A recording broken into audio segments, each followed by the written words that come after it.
Magandang araw sa lahat. Ngayong araw tatalakayin natin ang mga basihan kung magkano ang posibleng halaga o value ng isang barya. Lagi po nating tandaan na may dalawang bagay na palatandaan o basihan upang malaman kung ang isang lumang barya ay mataas ang value nito. Unang-una sa lahat ay ang kondisyon ng isang barya. Kung mayupe o gasgas ang isang barya, o maganda pa ang kondisyon nito.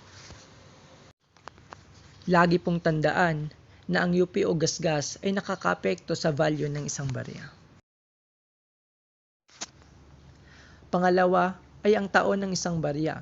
Dito po natin malalaman kung gaano katagal o kaluma ang isang barya.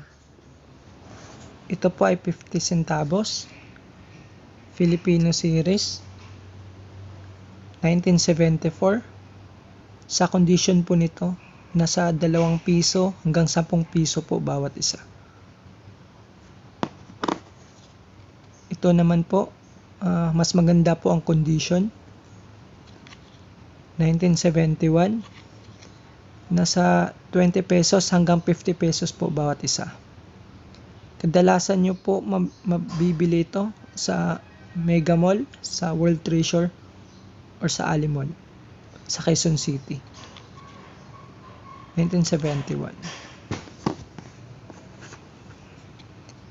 Ito naman po ay almost uncirculated. Mas mahal po siya. Nasa 50 to 100 pesos po. Parang prof coin na po siya. Ito po ay 1 peso, Filipino series. Maganda pa po ang condition nito. Almost uncirculated pa po. Yung details po ng coin. 1974.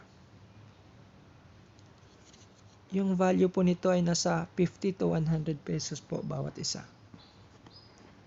Depende po sa condition po.